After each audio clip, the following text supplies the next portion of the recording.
Bueno, hoy vamos a trabajar un poquito lo que sería diferencia de medias muestras dependientes, con lo cual vamos a tratar de revisar la idea de las muestras dependientes.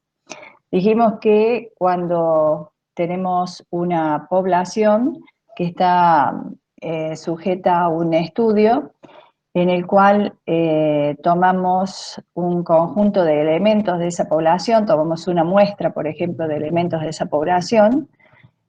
Con esa muestra vamos a trabajar en dos situaciones distintas observando al mismo individuo.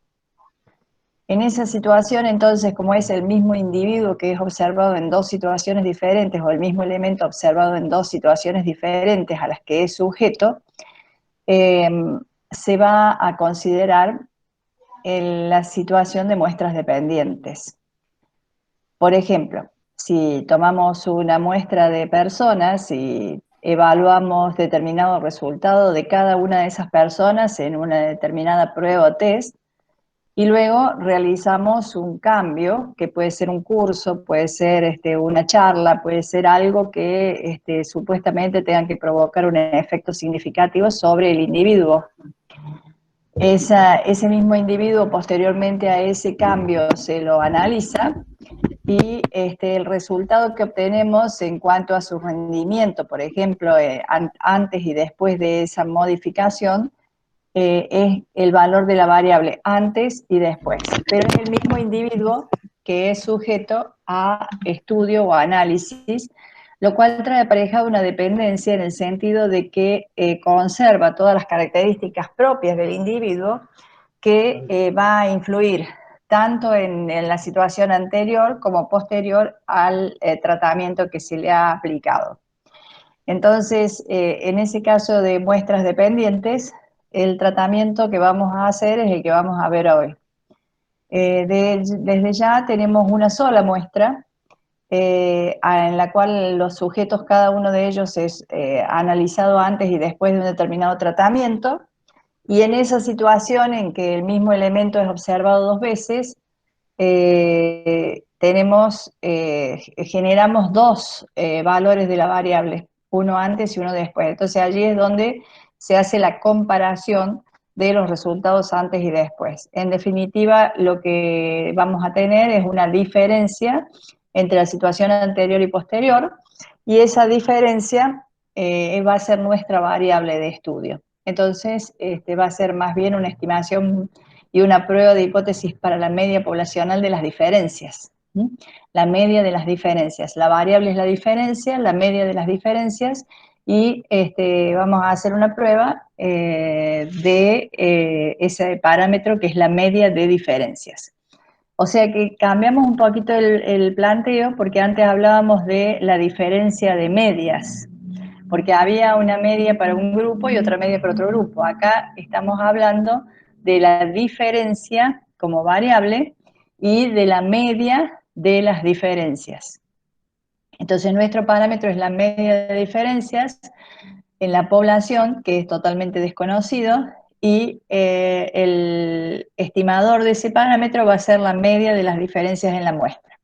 Como estamos hablando de diferencia, la diferencia puede ser nula cuando las situaciones que son iguales los resultados antes y después, o bien la diferencia puede ser más positiva, en el sentido de que los resultados antes son mayores en valor numérico que después del tratamiento, o al revés, puede ser negativa cuando los resultados posteriores al tratamiento son mayores que los anteriores. En esa situación, entonces, lo que estamos evaluando es si la media de las diferencias es 0, en cuyo caso los dos resultados son iguales y el tratamiento no tuvo efecto significativo sobre la variable. Cuando la media de las diferencias es 0, el tratamiento no tiene efecto significativo sobre las variables y no hay diferencias en la situación del individuo antes y después del tratamiento. Y, o bien podemos evaluar que el tratamiento es muy efectivo, cuyo resultado va a ser negativo porque los resultados son mayores después que antes, o el tratamiento no fue efectivo, antes tenía resultados mayores que después del tratamiento.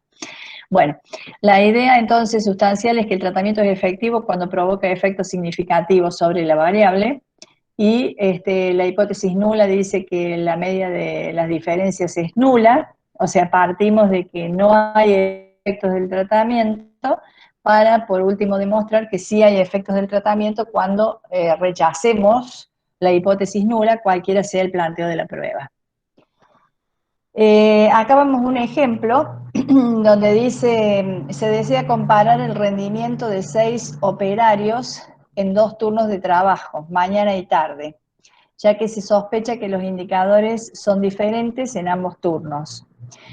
Trabaje con un nivel de significación de 0,05 y suponga que el rendimiento de los operarios en ambos turnos tiene distribución normal, y a continuación se muestran los resultados. Entonces, acá tenemos el rendimiento del operario en el turno mañana, que es 13, 11, 12, 16, 14 y 15, y en el turno tarde, que es 10, 9, 8, 13, 12 y 11, respectivamente.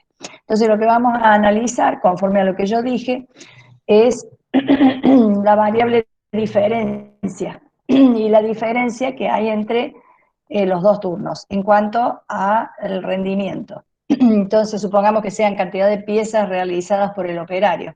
Entonces, tenemos una diferencia de 3, una diferencia de 2, una diferencia de 4, una diferencia de 3, una diferencia de 2 y una diferencia de 3, de 4. Entonces, cuando tenemos la variable diferencia, sobre esa variable diferencia evaluamos la prueba de hipótesis. Bien, vamos acá. Cuando nosotros hablamos de diferencia de medias muestras dependientes, cuando hablamos de diferencia de medias muestras dependientes o muestras apareadas, es la forma en que se las menciona, tenemos que tener una población normal. ¿Por qué? Porque siempre se trabaja con estadístico T. En consecuencia, para poder aplicar el estadístico T, necesitamos sí o sí tener una población normal. Entonces, trabajamos con la diferencia de sub i, como les mencionaba recién, la variable es la diferencia, y el estadístico T que surge para el análisis inferencial, ya sea prueba o estimación por intervalos, es la media de las diferencias en la muestra menos la media de las diferencias en la población sobre la raíz estándar de la varianza de esas diferencias, que es una varianza común y corriente para una variable tal cual como la vieron para la variable x sub i, una varianza calculada como la suma de las diferencias menos su media elevado al cuadrado sobre n menos 1, porque estamos hablando de una muestra, y dividido n, la varianza dividido n, nos da la varianza de la diferencia media, de la media de las diferencias. Como la varianza de la media muestral es S cuadrado sobre n. Bueno, la varianza de la media de las diferencias es S cuadrado de las diferencias sobre n. Y el error estándar es la raíz cuadrada de esa varianza. Entonces, la media de las diferencias menos la media de las diferencias en la población sobre la raíz de la varianza, de las diferencias medias. O de las medias de las diferencias. Y eso se distribuye T con n menos 1 grado de libertad, porque esta varianza se calcula con n menos 1 grado de libertad. Cuando tenemos ya definido el estadístico T, vamos a despejar el parámetro y obtenemos los límites del intervalo, como la media de las diferencias en la muestra más menos T por la desviación estándar de la media de las diferencias. El error estándar de la media de las diferencias, a un nivel de confianza 1 menos alfa. Entonces, la media de las diferencias, barra D grande o mu de D, es el parámetro en cuestión. Cuando nosotros queremos hacer la prueba, voy acá a esta parte, la prueba se plantea con una hipótesis estadística. La hipótesis nula dice que la media de las diferencias es 0, la hipótesis alternativa, que es distinta de 0, nosotros con la muestra tenemos que demostrar que efectivamente es distinta de 0, entonces aplicamos el estadístico T, donde la media de las diferencias es 0, según lo que dice la hipótesis nula, o sea que esto lo podemos eliminar del estadístico T, colocar directamente D media sobre la raíz de ese cuadrado de D sobre N, porque la media de las diferencias en la prueba de hipótesis siempre es 0. Partimos de que son iguales para demostrar que son diferentes. Entonces, que hay diferencias significativas, que el efecto es significativo sobre la respuesta. Entonces, el estadístico T se distribuye con n-1 grado de libertad y luego seguimos con todo el procedimiento de prueba de hipótesis. Establecemos las reglas de decisión, establecemos el valor de T observado con los datos de la muestra y con ese T observado comparamos con el T crítico y decidimos. Una vez que establecemos la regla de decisión, tenemos el T observado, comparamos con el T crítico y se toma la decisión final de rechazar o no la hipótesis nula. En caso de rechazar la hipótesis nula, lo que vamos a decir es que el tratamiento que se aplicó tiene efectos significativos sobre la respuesta. Bueno, ese procedimiento de prueba de hipótesis, que es el que tenemos que aplicar en este ejemplo que vamos desarrollando acá, habíamos dicho que aplicamos las diferencias. Bueno, acá explica el material teórico que tienen ustedes, donde se va a explicar, en definitiva, a qué es igual la media de las diferencias. La media de las diferencias es mu sub 1 menos mu sub 2, y considerada como 0, y la varianza de las diferencias, donde interviene la covarianza en virtud de que estamos trabajando con muestras dependientes. Entonces, si las muestras son dependientes, se supone que la covarianza es distinta de 0. Entonces, siendo el parámetro la media de las diferencias, la hipótesis nula se plantea como que la media de las diferencias es 0, y la hipótesis alternativa de que es distinta de 0. Aquí decimos que no hay efecto del tratamiento que se aplicó sobre el individuo, y esto decimos que sí hay efecto significativo del tratamiento que se aplicó sobre el individuo. ¿A qué le llamo tratamiento? Bueno, en este caso el tratamiento es la producción del operario de acuerdo al turno. Entonces el turno es el tratamiento. Se supone que a la mañana tienen un rendimiento distinto que a la tarde, eso es lo que estamos suponiendo. En consecuencia, el tratamiento es el turno, el horario. Entonces, el individuo, si trabaja a la mañana o si trabaja a la tarde, tiene un efecto significativamente diferente. Acá tomó operarios de los dos turnos, no es el mismo individuo que está observado, lo que está observando es la máquina. Es la misma máquina que trabajada por un operario de la mañana o trabajada por un operario de la tarde. ¿Está? Entonces, pero es la misma máquina la que está produciendo cierta cantidad de elementos. Por eso el mismo elemento observado es la máquina, no el individuo. ¿Cuál es la idea de esto?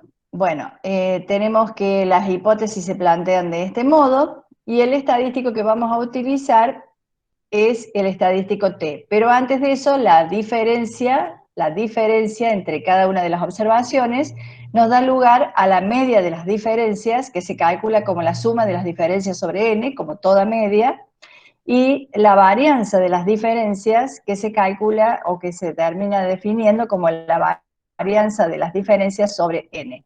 La varianza de la media de las diferencias, sigma cuadrado de las diferencias sobre n.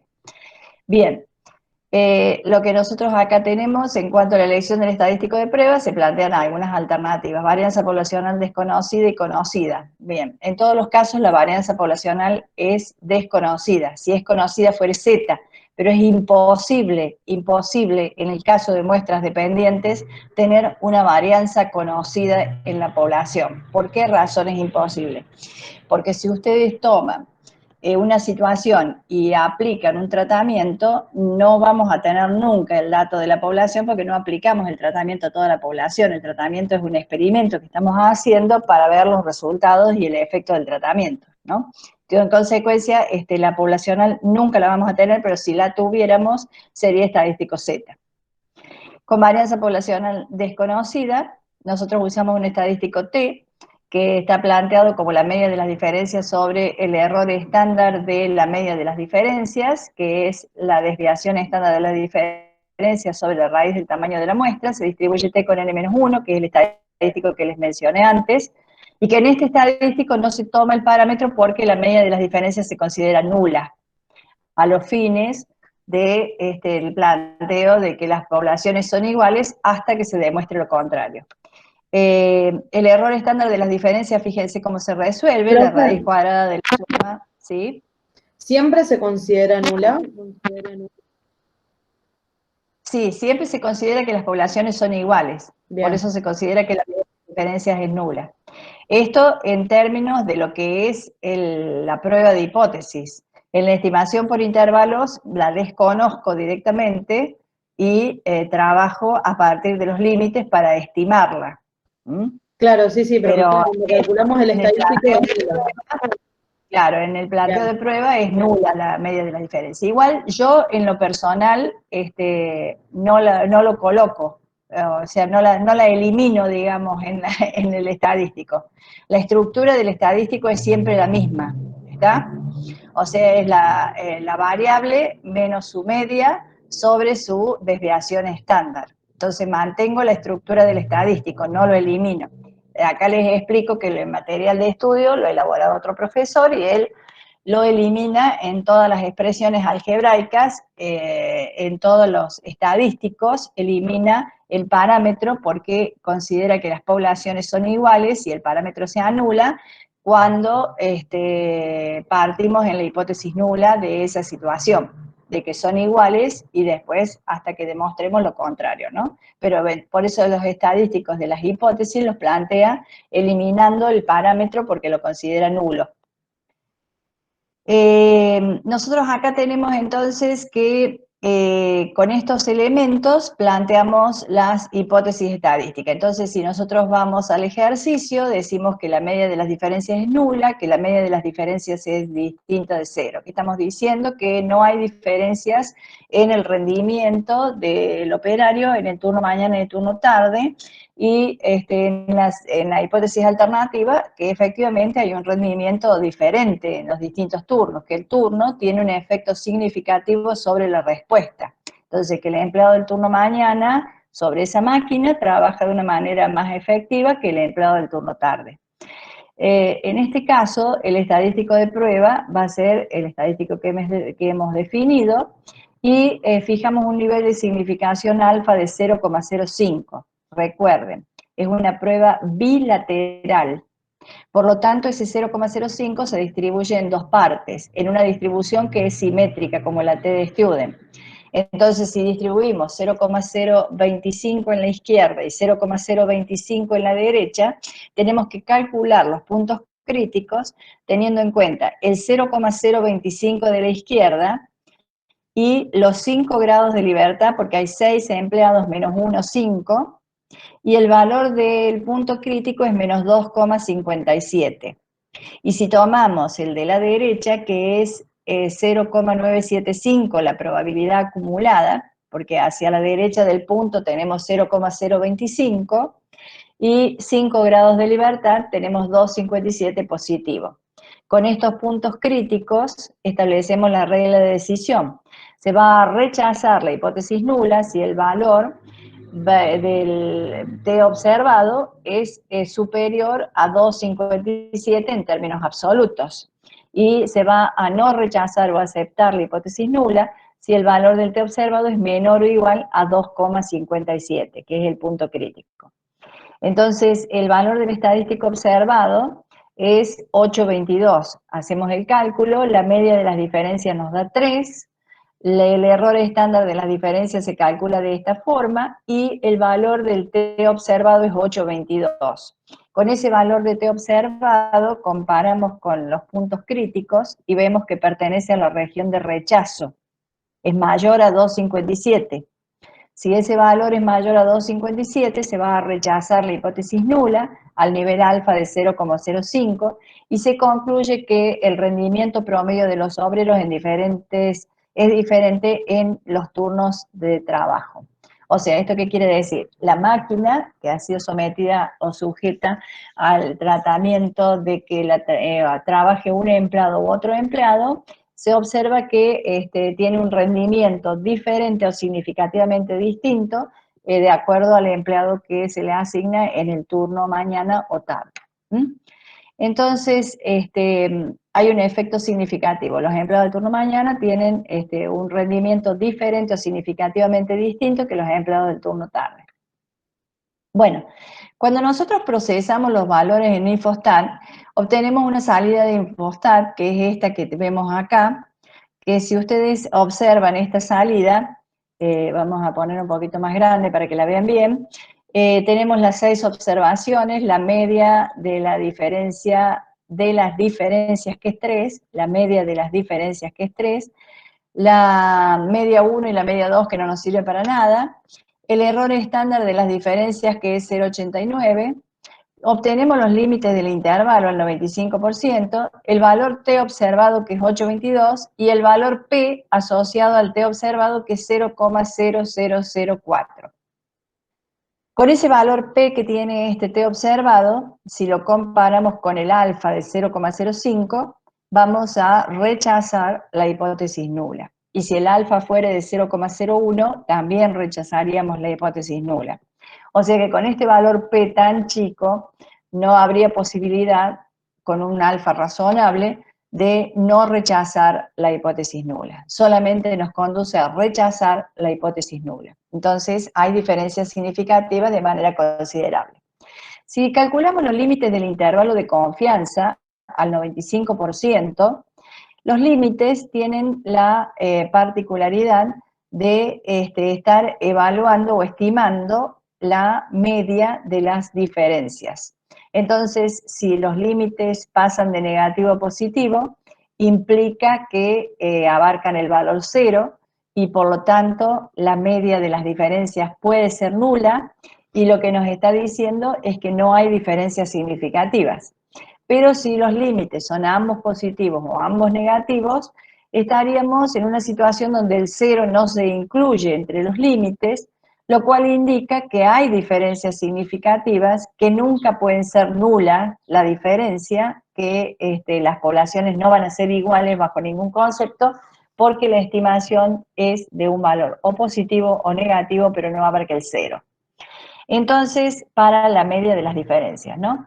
Entonces, si nosotros calculamos los límites del intervalo con la media de las diferencias más menos t, 2,57 para el 0,95 central, más menos t, 2,57, por el error estándar, que es 0,89 dividido a la raíz de 6, y eso nos van a dar los dos límites, 2,06 para el límite inferior, cuando restamos, y 3,94 para el límite superior cuando sumamos. Sumamos el error de estimación máximo admitido, ¿no?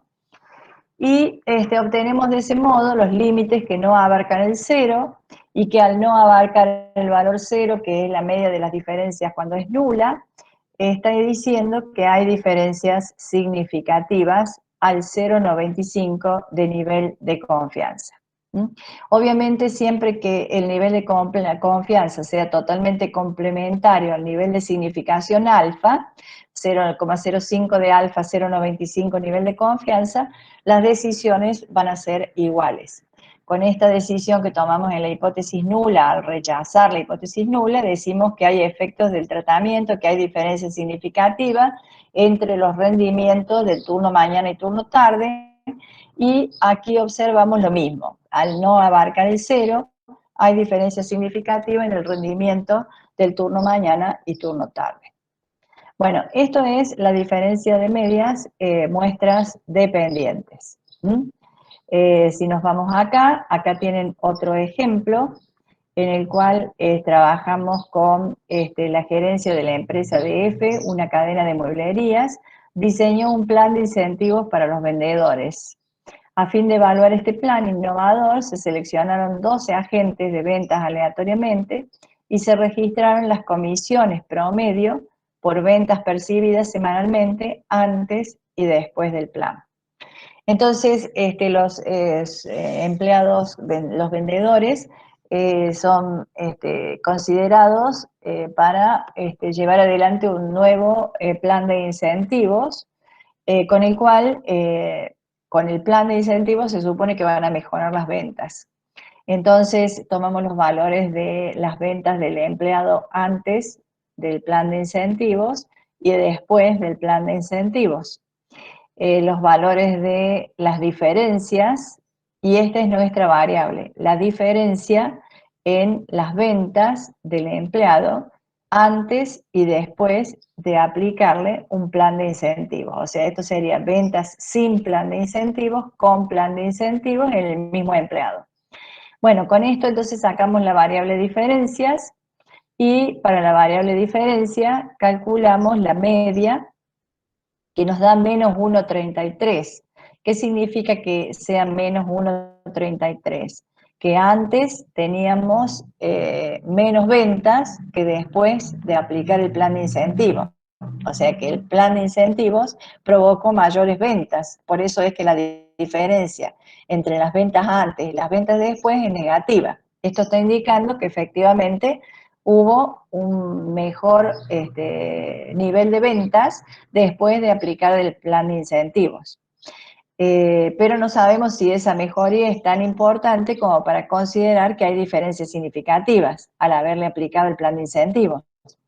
Entonces, el error estándar de la diferencia es 22,64, el valor T observado es menos 0,2 y el valor P de la prueba bilateral 0,8421. O sea que estamos en problemas para rechazar la hipótesis nula. La media nos da menos 1,33, la desviación estándar 22,64, la varianza de la muestra 512,60, la suma menos 16, la cuenta 12. Bueno, menos 16 dividido 12 les da menos 1,33. Planteamos las hipótesis. La hipótesis nula dice que la media de las diferencias es nula, o sea que directamente no hay diferencias significativas en las ventas al aplicar el plan de incentivos. Y acá decimos que sí hay diferencias significativas en las ventas al aplicar el plan de incentivos. El estadístico T, definido de este modo, el T observado, que nos da el valor menos 0,204, ese valor menos 0,204, si lo vemos en la distribución T, cae cerca del valor 0, en la parte negativa de la distribución. Y el valor T crítico para una alfa de 0,05, teniendo en cuenta 11 grados de libertad, en una prueba bilateral, donde vamos a trabajar con 0,025 hacia la izquierda y 0,975 hacia la izquierda del valor positivo, nos da un crítico de 2,201. Ese valor T crítico nos define la región de rechazo. Si el valor del T observado es inferior a 2,201 en valor absoluto, inferior o igual, estaríamos no rechazando nula, y si ese valor T observado fuere superior a más o menos 2,201, estaríamos rechazando la hipótesis nula. Como el valor menos 0,24 es inferior a 2,20, estamos en situación de no rechazar la hipótesis nula. Si nos planteamos el valor P asociado a esto, el área a la izquierda es 0,421, como es bilateral la multiplicamos por 2, es 0,842. 0,842 es un valor P muy alto para poder rechazar la hipótesis nula. Con este valor P no se rechazaría la hipótesis nula a ningún valor de alfa de los razonables. En consecuencia, entonces, no se rechaza la hipótesis nula, por lo que hay un efecto, no hay efecto del plan de incentivos sobre las ventas. El plan de incentivos no provocó efecto significativo sobre las ventas, a un nivel alfa de 0,05 y en este caso particular a ningún nivel alfa de 0,10 para abajo podríamos rechazar la hipótesis nula. Si nosotros calculamos los límites del intervalo, tenemos la media de las diferencias más menos t por la raíz de s cuadrado sobre n, calculamos los límites y observamos que el límite inferior es menos 15,71, el límite superior 13,06, lo cual indica que entre el límite inferior y el límite superior tenemos el 0, lo cual está diciendo que no hay diferencias significativas entre las ventas o las comisiones de los vendedores, considerando el efecto del plan de incentivos. O sea, el plan de incentivos no tuvo un efecto significativo sobre las ventas y por ende sobre las comisiones. Bien, esto es diferencia de medias, muestras dependientes. Si se fijan es muy simple, lo que sí no se olviden, lo que están haciendo es trabajar con la diferencia como variable y el parámetro es la media de las diferencias en la población y en la muestra la media de las diferencias en la muestra es el estimador del parámetro poblacional. Y que lo que nosotros tenemos que trabajar en estos casos es con estadístico T. Siempre vamos a trabajar con estadístico T, porque nunca podemos conocer la varianza de las diferencias en la población, porque nunca podemos generar la población original. Aplicar un tratamiento para toda la población implicaría ya definitivamente aceptar ese tratamiento. Y no lo vamos a hacer, obviamente, hasta tanto no demostremos que efectivamente el tratamiento es importante. Bueno, consideremos la diferencia de proporciones, muestras independientes. Otro caso, diferencia de proporciones. Vamos a recordar un poquito cómo hacemos para generar una proporción poblacional y muestral. Primero tenemos que tener una población dicotómica o bipuntual, sin lo cual no podríamos tener nunca una proporción. Entonces, si tenemos una población dicotómica o bipuntual, vamos a generar la proporción poblacional de éxitos y la proporción muestral o proporción de éxitos en la muestra.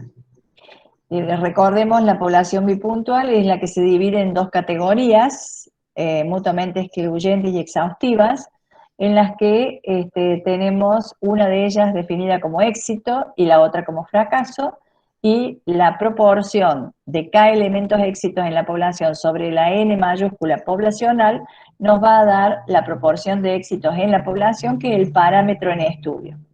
Cuando tenemos dos poblaciones en la cual evaluamos el mismo éxito, ¿sí? Dos poblaciones en las cuales evaluamos el mismo éxito, tenemos que la comparación de las poblaciones en cuanto a la proporción poblacional de éxitos. Entonces, lo que nosotros queremos demostrar es que las poblaciones se comportan de la misma forma y hasta que lleguemos a verificar con la muestra que rechazamos esa hipótesis y hay diferencias significativas en las poblaciones en cuanto a la proporción de éxitos. Entonces, estamos comparando proporciones de éxitos de ambas poblaciones.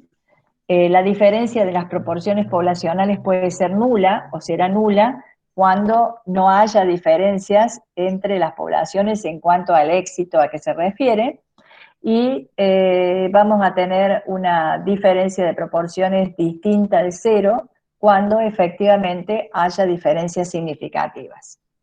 Entonces, en este caso, tenemos la proporción en la muestra y tenemos la proporción en la población. Tenemos la diferencia de las proporciones muestrales, o sea, la proporción de la muestra 1 menos la proporción de la muestra 2, y la diferencia de las proporciones poblacionales.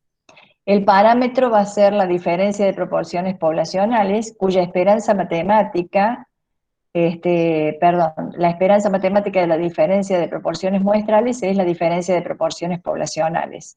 Y la varianza de la diferencia de proporciones muestrales es esta que tenemos acá, la proporción muestral 1 por su complemento dividido en N1 más la proporción muestral 2 por su complemento dividido en N2. La varianza de la diferencia de proporciones es una suma en virtud de que estamos en presencia de la varianza de una suma o diferencia, en este caso de una diferencia de proporciones muestrales que son muestras independientes. Entonces la varianza de una diferencia es igual a la suma de las varianzas. No hay covarianza porque se consideró que se trabaja con muestras independientes, cuya covarianza va a ser nula. Entonces, la varianza de la suma, la varianza de la diferencia de proporciones muestrales va a ser igual a la suma de las varianzas. Por eso acá tenemos la varianza de la proporción muestral 1, y acá tenemos la varianza de la proporción muestral 2. Y el error estándar de la diferencia de proporciones muestrales será la raíz cuadrada de esas varianzas. Y por último, la esperanza matemática o media de la diferencia de proporciones muestrales, si aplicamos propiedades y llegamos a demostrar, va a ser la diferencia de proporciones poblacionales. Entonces, un estadístico Z, definido como la variable, que es la diferencia de proporciones muestrales, menos su media, que es la diferencia de proporciones poblacionales, sobre el error estándar de esa variable, que es la raíz cuadrada de las varianzas de cada una de las muestras, o de cada una de las proporciones muestrales. Ahora, utilizamos la proporción muestral en la varianza, porque debería ir la proporción poblacional, porque es totalmente desconocida. El valor de la proporción poblacional es totalmente desconocido, por lo cual utilizamos las proporciones muestrales en el cálculo de las varianzas. Bueno, la estimación por intervalos, si despejamos el parámetro, se define como la diferencia de las proporciones muestrales más menos z por la raíz del error estándar que hemos definido acá. Pero pasa algo en la prueba de hipótesis porque consideramos que las poblaciones son homogéneas respecto de la proporción poblacional. Entonces, si consideramos que son homogéneas las poblaciones, vamos a tener que la diferencia de las proporciones poblacionales es nula. O sea, esta diferencia P1 menos P2 es cero. Partiendo de esa idea de que es cero, no hay diferencias, entonces hay una única proporción poblacional que la vamos a estimar por una única proporción muestral. Y ahí aparece una proporción media o combinada, que es peso de P barra. Esa proporción muestral combinada o P sub C se la calcula como una media ponderada de las proporciones muestrales. Entonces se toma la muestra 1 por la proporción muestral 1 más la muestra 2 por la proporción muestral 2 dividido N1 más N2, y eso nos da un promedio que es la proporción combinada. Ese es el estimador de la única proporción poblacional. Una proporción media de las muestras consideradas es el estimador de la única proporción poblacional. Por lo tanto, entonces, el error estándar va a quedar como la proporción por su complemento por 1 sobre N1 más 1 sobre N2. Esto se va a distribuir normal 0,1 porque el estadístico es un estadístico Z. Recordemos que en población normal, la población es dicotómica en todos los casos y que vamos a necesitar tener una muestra suficientemente grande. Por eso es que este análisis se realiza cuando n por p y n por q son mayores o iguales que 5. Porque aplicamos el teorema central del límite para la población, para aplicar la z. En consecuencia, entonces, estas situaciones que estamos planteando son todas con estadístico z, en donde np y nq en ambas muestras es mayor o igual que 5. Bueno, vamos a un ejemplo de diferencia de proporciones. Entonces, supóngase que una muestra aleatoria de 1000 ciudadanos nacidos en Estados Unidos reveló que 198 están a favor de la reanudación de las relaciones diplomáticas con Cuba. De manera semejante, 117 de una muestra de 500 ciudadanos nacidos en el extranjero estaban a favor de ello. Entonces, estamos con que la dicotomía está en quienes están a favor y quienes están en contra de mantener o reanudar relaciones diplomáticas con Cuba. Entonces, los que están a favor y los que están en contra serían las dos categorías. Y una muestra es de ciudadanos nacidos en Estados Unidos y la otra muestra es de ciudadanos nacidos en el extranjero que viven en Estados Unidos. Si utilizamos un alfa de 0,05, pregunta, ¿existe alguna diferencia en la proporción de ciudadanos nacidos en Estados Unidos y los nacidos en el extranjero que están a favor de la reanudación de las relaciones diplomáticas con el país cubano? O sea, pregunta si hay diferencias significativas en las respuestas de los individuos de la muestra 1 con relación a los de la muestra 2, o sea, si hay diferencias significativas en la proporción de personas que están a favor de reanudar las relaciones con Cuba, tanto sea en los ciudadanos nacidos en Estados Unidos como en los extranjeros que viven en Estados Unidos. En consecuencia, esas poblaciones se comparan y lo que se dice es que la proporción de éxitos o la proporción de personas a favor es igual entre los ciudadanos nacidos en Estados Unidos que entre los que son extranjeros viviendo en Estados Unidos. Entonces, no hay diferencias significativas o son iguales las poblaciones en cuanto a la proporción de individuos que están de acuerdo o a favor de reanudar relaciones con Cuba. Esa proporción de individuos es la P grande en la población y se va a estimar con la proporción muestral que la vamos a calcular. Para la muestra 1 como 198 sobre 1000 y para la muestra 2 117 sobre 500. De esta forma, entonces, lo que estamos planteando es una comparación de proporciones poblacionales, proporción poblacional de éxitos, proporción de elementos o de personas a favor de tal cosa, en ambas poblaciones. Y consideramos que la diferencia de proporciones es nula, en la hipótesis nula, y que las poblaciones se comportan de igual forma en cuanto a su preferencia o estar a favor de reanudar relaciones con Cuba. Consideramos que las poblaciones se comportan de la misma forma en la hipótesis nula. Por eso es que la diferencia de proporciones es cero. Y con la muestra vamos a ver si efectivamente hay diferencias significativas en esas proporciones. La proporción de éxitos en ambas poblaciones. Entonces, observamos la muestra 1 con los 1000 individuos de Estados Unidos nos da 0,198, la proporción muestral, y la proporción muestral de la muestra 2 nos da 0,234. La proporción combinada nos da 0,21. Hacemos el cálculo, 198 más 117 sobre los tamaños de las muestras, 1000 y 500, y nos da 0,21 la proporción media de estas dos proporciones. La media de estas dos proporciones nos da 0,21.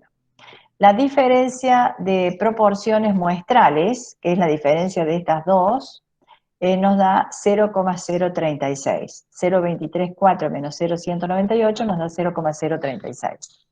Entonces trabajamos en la prueba de hipótesis. La hipótesis nula dice que la diferencia es nula, la hipótesis alternativa que hay diferencias significativas, que es distinta del cero. El estadístico Z que hemos planteado antes, donde interviene en el error estándar la proporción combinada o la proporción media. A un alfa de 0,05, el valor Z crítico es más o menos 1,96. La regla de decisión, ¿cuál sería? Que si el valor Z observado es superior a más o menos 1,96, se rechaza la hipótesis nula. Si el valor Z observado es menor o igual a 1,96, estaríamos en condiciones de no rechazar la hipótesis nula y decir que no hay diferencias significativas. El valor Z observado es 1,61. Entonces, el valor 1,61 es inferior a 1,96, lo cual indica que estaríamos no rechazando o que pertenece a la región de no rechazo o aceptación de la hipótesis nula, por lo que podemos llegar a la conclusión de que no hay diferencias significativas en las proporciones. El valor P considerado al efecto es 0,108. Ese valor 0,108 comparado con el alfa de 0,05 nos conduce a no rechazar la hipótesis nula. Entonces se acepta la hipótesis nula. Bien, estas pruebas todas las hemos planteado bilateral, con el firme propósito de observar si hay diferencias significativas. No obstante, podemos plantearlas unilateral en el sentido de que queremos demostrar que, por ejemplo, la proporción de personas a favor de esta situación y que son ciudadanos de Estados Unidos es inferior a la proporción de personas a favor de esta situación y que son extranjeros en Estados Unidos. Podemos plantearla como unilateral, ya sea de izquierda o derecha, buscando el efecto significativo en ese sentido. Aquí solamente hemos concluido que si hay o no diferencia significativa, no si hay más a favor o menos a favor en una ciudad, en un grupo que en otro. Bueno, estas son las diferencias de proporciones. En la diferencia de proporciones, la gran novedad, digamos, está en la proporción media que interviene en la varianza, porque se considera que hay una única proporción poblacional y el estimador de esa única proporción tiene que ser una media de las dos proporciones, lo cual trae aparejado la necesidad de modificar la fórmula de la varianza. Pero en general es lo mismo que hemos venido observando en las comparaciones anteriores. Con esto entonces terminaríamos lo que sería diferencia de medias, diferencia de proporciones, cociente de varianza para el caso de una sola, de dos poblaciones que comparamos. Cuando comparamos dos poblaciones, podemos trabajar con cualquiera de estas diferencias. A ver, déjenme ver, ahí está. Podemos trabajar con cualquiera de estas diferencias, diferencia de medias para muestras independientes, cociente de varianzas, diferencia de medias para muestras dependientes o muestras apareadas y diferencia de proporciones.